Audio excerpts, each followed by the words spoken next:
Swaha. Om Tare Tutare Ture Swaha. Om Tare Tutare Ture Swaha. Om Tare Tutare Ture Swaha. Om Tare Tutare Ture Swaha. Om Tare Tutare Ture Swaha. Om Tare Tutare Ture Swaha. Om Tare Tutare Ture Swaha. Om Tare Tutare Ture Swaha. Om Tare Tutare Ture Swaha. Om Tare Tutare Ture Swaha. Om Tare Tutare Ture Swaha. Om Tare Tutare Ture Swaha. Om Tare Tutare Ture Swaha. Om Tare Tutare Ture Swaha. Om Tare Tutare Ture Swaha. Om Tare Tutare Ture Swaha. Om Tare Tutare Ture Swaha.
And just notice what's happening.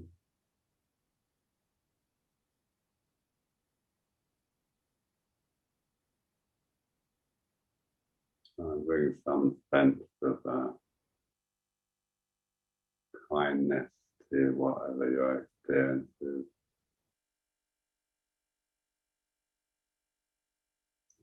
Loosen you a little bit, tighten.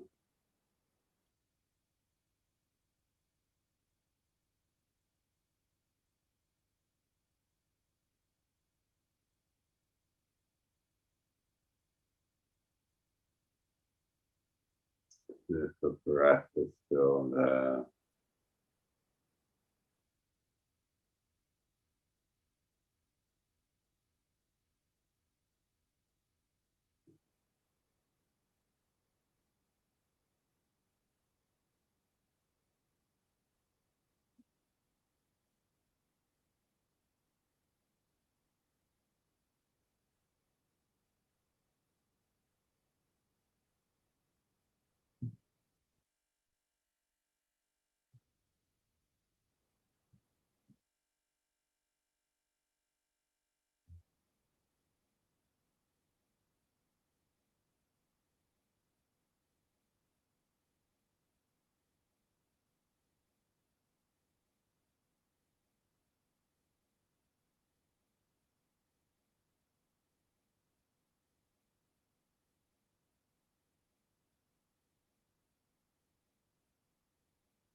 so keeping the posture, just relax any effort you're making. If you're making any sort of effort, just imagine just letting it go. So just sitting, just relying on the posture and the world hold you in place. What happens when you stop making an effort?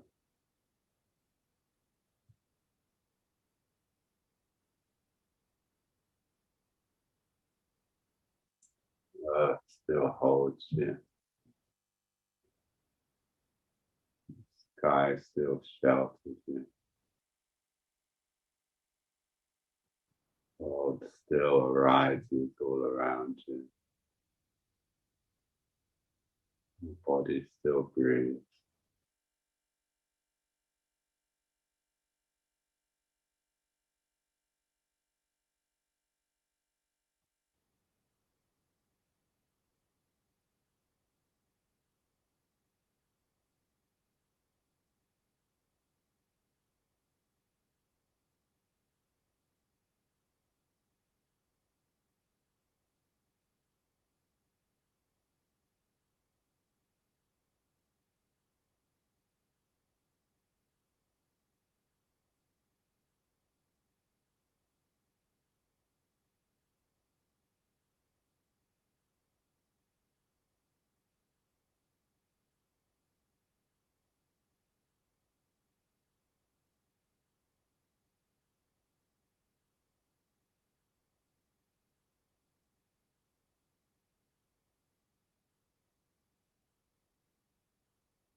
We'll just have a 5-minute break.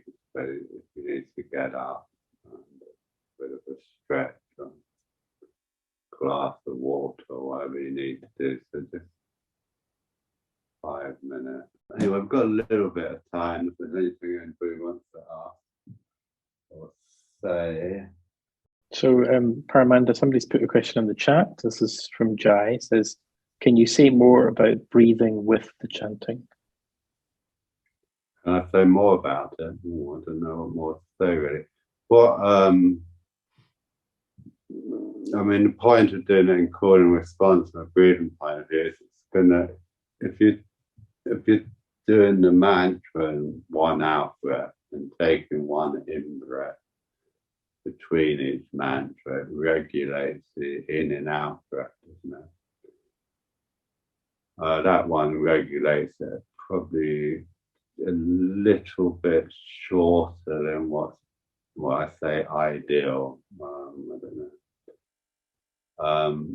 But in a lot of religious, not just Buddhism, you find in a lot of religious traditions, chanting or whatever they do, it's sort of timed in that way. So there seems to be a kind of roughly optimal way of breathing, and it puts you in that. So I don't know if that's what, was it Jai? Was it Jai meant? So anyway, we're using it to sort of partly to sort of just try and get. And when you meditate, I mean, don't take this too sort of strictly or literally. It's just, we want to breathe in a fairly natural way, but we want to, the in breath and the out breath want to be fairly equal in length, fairly equal. I mean, as I say, don't take it too rigidly. And we also, I mean, the other thing about the mantra, hopefully it's encouraging you to support the breath a little bit more fully with the diaphragm. And so even though when we meditate, we don't really need a lot of air because we're not running around or anything. We don't really need a lot of oxygen. And actually, most of us, it seems that most of us take in a lot more oxygen than we really need most of the time. But what we do want, if we can, to sort of a full breath in the sense that the whole lungs from the bottom through the middle to the top of the lung. To some extent, even though it can be quite a sort of gentle breath, in another sense, it kind of wants to involve the whole of the lung. So we don't get into the habit of just using the sort of top part of the lung, which is, of course, what we tend to do. Well, anyway, if we're in a difficult emotional state, of course, this is what tends to happen when the breath comes up, and so we're working. It gives us a way of, the breath is sort of very much connected with kind of energetic body and the emotions of the body. So meditation in part is kind of working that kind of energetic, that psycho-physical.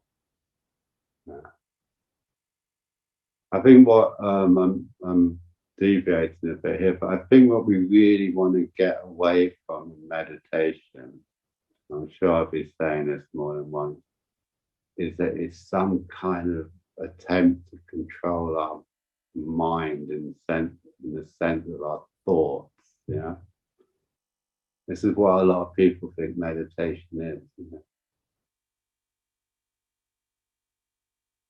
It's not really, that's not really an effective or workable method in the long run.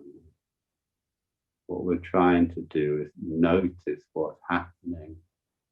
And so the breath is so useful to us because it's happening all the time. It's happening inside our body, but also it's happening in relation to the world that we're in.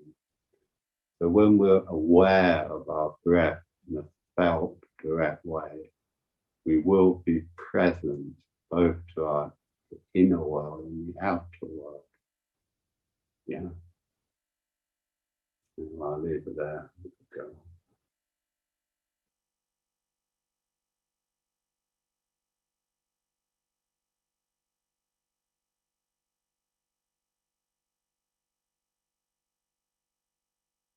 No one else?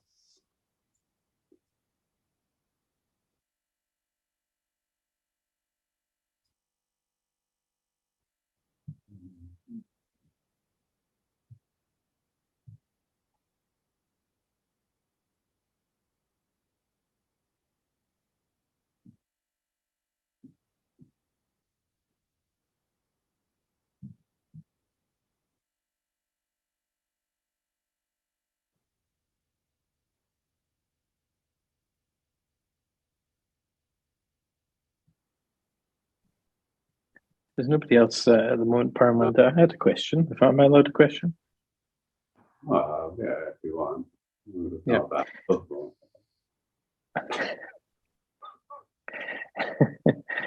Well, now you've put that in my head. Oh no. Actually, I will listen to Partly for people who haven't been on one of these retreats before, can you say a little bit about, because you explained the drumming this morning, I thought that was really good, the kind of relationship to the drumming and what you were trying to encourage people to do in that practice. The sort of shamanic whistling, I was wondering if you could say a little bit about that. Like, what does that add to that kind of mix of like trying to encourage us just to let go in a certain way? Oh, I don't know. Well, I just feel like doing it, I think, really, Well, that isn't quite true. Obviously, it's, the whole drumming thing, it sort of came out of my own. I started using a drum in my own practice, I don't know, 5 years ago, so I don't know. I also had a certain amount of, I suppose in recent years I've done a certain amount of shamanic things. Although I've actually most shamanic traditions don't, well, the ones I've encountered, they don't actually tend to use drums so much. I don't think that the South American sort of shamanic cultures don't seem to usually use a rattle or sometimes a fan, but they're using it in the same sort of rhythmatic way. And they make, of course,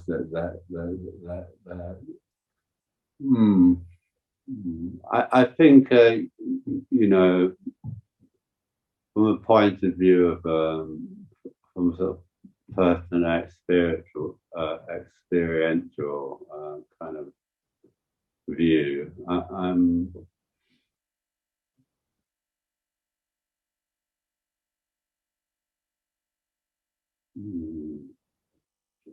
I just have an urge to make the noises, make a certain amount of vocalization sometimes, so I've just gone along with it really. I don't know. I can't really give you a sort of rational answer to be honest. It reminded me of Glenn Gould, the pianist. He used to play along. He used to sing along when he was playing Bach's Goldberg Variations. You can hear it. You can hear it on the record. It's amazing. like It's quite, kind of revolutionized the playing of Bach, and he used to hum along and sing along. And he said it was essential, like he found it essential to vocalize something while he was in touch with that music. yeah. Yeah, I think there is something about it. Yeah, yeah. Well, it's a bit like mantra. I think there's vocalization in some sense of it. I know when we meditate, we use this silent, and I mean, obviously that's how that's a meditative tradition in Buddhism is, but I think you do want to do some sort of practice where you get your voice involved. I mean, we tend to more and more think, well, I don't know if we do, of course, we've got music and stuff, but our voice is so much more than information, isn't it? When we start vocalizing, whether it's through, let's say, through mantra in this case, it does potentially put you more in touch with yourself. It involves the heart, throat, belly. It just involves us in a more dynamic way. In this sort of listening, I think there's a lot to do. A lot of what we're doing is listening, isn't it? This is one way of imagining what we're doing. We're listening to our body, we're listening to our heart, we're listening to our mind in a way. And maybe we're listening to the world, but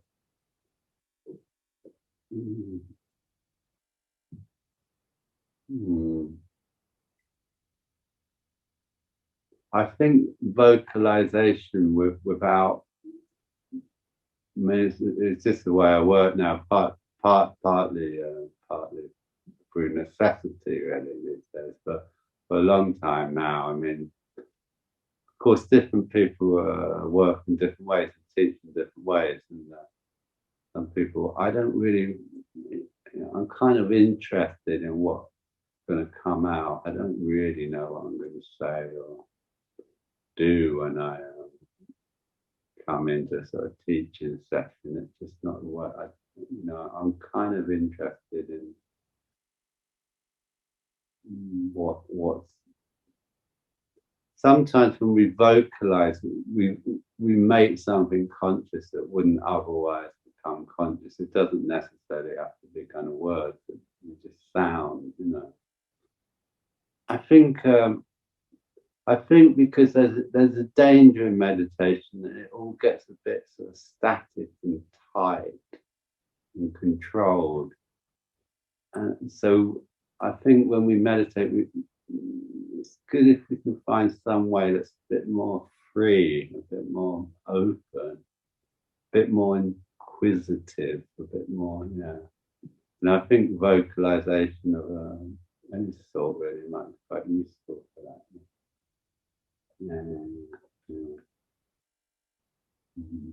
Thank you.